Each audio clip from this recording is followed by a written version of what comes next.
Pooja Singh, a resident of Kolkata, came to Bangalore on July 29, 2019 for an event management assignment, but the very next day she mysteriously went missing. After a missing report was filed, a search for Pooja began, and the police uncovered information that left everyone shocked. The investigation revealed that Pooja had made a very careless mistake. This mistake turned out to be the main reason behind her disappearance. It is a mistake that many of us almost make in our daily lives. So what was Pooja's mistake and what actually happened to her? Find out the full story in this video. You will be completely surprised after hearing it. From this story, we will all learn a life-changing lesson. So watch the video till the very end. Before starting the story, subscribe to the Next Crime channel and press the bell icon. Now let's begin the story.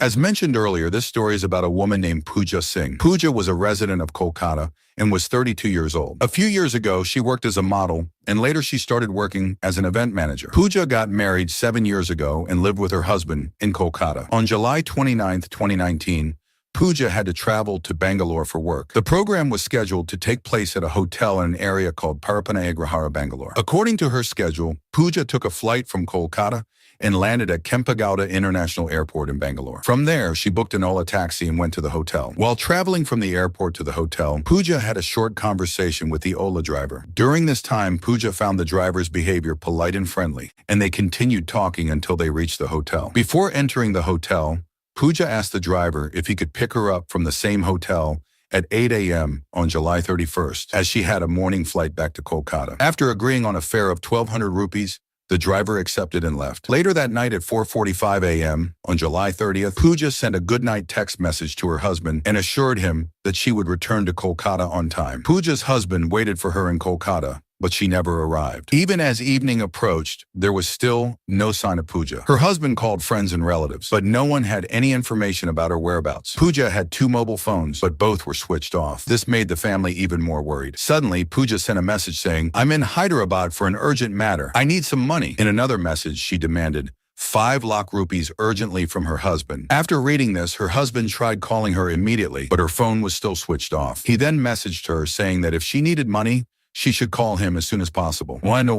No response came and the conversation stopped completely. Seeing this unusual demand for money, Pooja's husband became extremely concerned and went straight to the Newtown police station in Kolkata to file a missing complaint. He also informed them about the suspicious money request message. Although Kolkata police registered the report, they did not take prompt action. Many days passed, but the family received no updates. Meanwhile, Bangalore police were investigating a separate case. On July 31st, 2019, local people informed the police about a female body found within the Kempegowda International Airport compound. The police team arrived and began their investigation. The body was badly damaged, making identification impossible. There were no documents nearby to confirm her identity. Details were circulated to all police stations and missing persons reports were reviewed, but no match was found. After waiting for a long time, the police completed the last rites as per legal procedures, while continuing efforts to identify her. All belongings found at the scene were preserved. Photographs of a tattoo on her body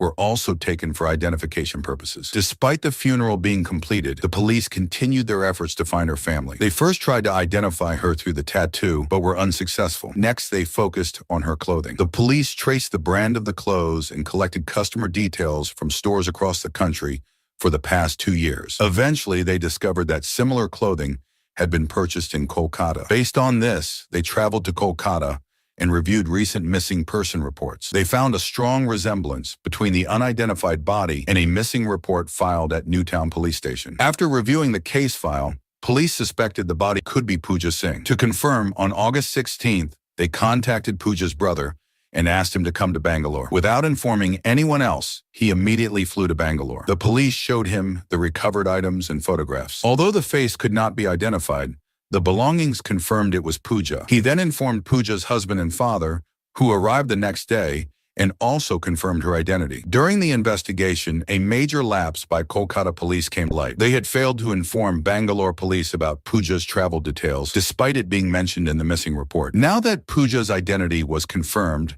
The biggest challenge was to find those responsible. Access to Pooja's email showed she had booked an Ola cab after landing in Bangalore. Police traced the taxi and discovered that her booking was the last one made by that vehicle in the past 1,700 days. The driver was identified as H.N. Nagesh. Police tracked him through his phone number. During this process, it was found that when the ransom message was sent, both Pooja's phone and Nagesh's phone were in the same location. This raised strong suspicion, leading to his immediate arrest. Initially, Nagesh denied all allegations, but during interrogation, he began revealing the truth. He admitted that Pooja had booked his cab from Crescent Road to Sahara Pavilion Hotel. During the ride, Pooja spoke with him and later requested him to pick her up the next morning for the airport. They agreed on 1,200 rupees. After this agreement, Nagesh began planning to rob her, believing she was wealthy and carrying valuables. Driven by greed, he bought a knife and kept it hidden under the car seat. He also kept a metal rod nearby. As planned, he reached the hotel at 3:45 a.m. to pick her up. Pooja boarded the car, and they started toward the airport. She was very tired and soon fell asleep during the ride. Seeing this, Nagesh diverted the car from the main airport route to a deserted area. When they reached an isolated spot,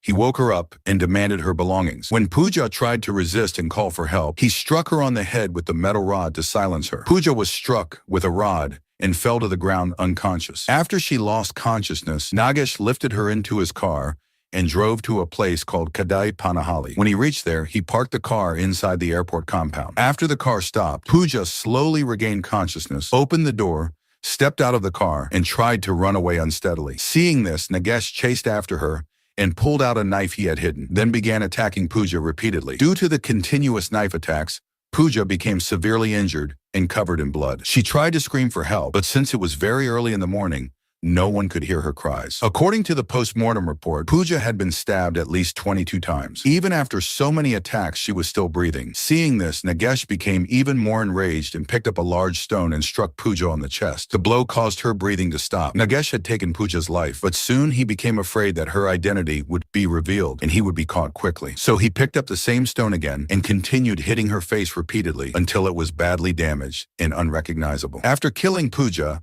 Nagesh threw her body into nearby bushes. He then took all her belongings. He had hoped to find a large amount of money, but Pooja had only a 500 rupee note and 2 credit cards. She also had 2 mobile phones, one from Apple and the other from Vivo. Nagesh took the 500 rupees and the 2 phones and left the area. He went to a nearby mobile shop and somehow changed the IMEI number of the Vivo phone so that there would be no evidence of theft. He sold the iPhone at a cheap price. He also transferred a few thousand rupees from Pooja's mobile wallet into his own wallet. Then, using Pooja's Vivo phone, he sent a message in broken English to Pooja's husband, demanding 5 lakh rupees. Seeing the broken English, Pooja's husband suspected that Pooja had not written the message. He then went to the police and filed a missing person report. According to the police, this incident could have been avoided if Pooja had been more cautious. In reality, when Pooja asked the driver to pick her up in the morning, it was not done through the Ola app, but through direct communication. The police stated that if Pooja had booked the ride through the online app, Nagesh might not have been able to do such a thing, because in such situations, the risk of the driver being caught is much higher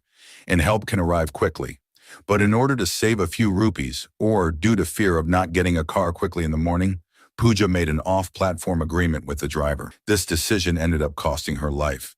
Cab booking apps and the police always advise people never to make off-platform deals. While you may save some money, if your luck is bad, it could put your safety at risk and something terrible could happen to you. So always stay alert and careful. As for Nagesh, after this incident was exposed, he was arrested and sent to jail. Serious charges including murder, destruction of evidence, and robbery have been filed against him. In 2021, the police also submitted a charge sheet. He is currently behind bars, awaiting punishment for his crimes. In your opinion, what precautions should be taken while using online cab booking services? Let us know in the comment box. If you liked our effort, please like and share this video. If you have not yet subscribed to the Next Crime channel, please subscribe now. For updates on our latest videos, press the bell icon and turn on notifications. Stay connected with us for more real stories from the world of crime. Thank you.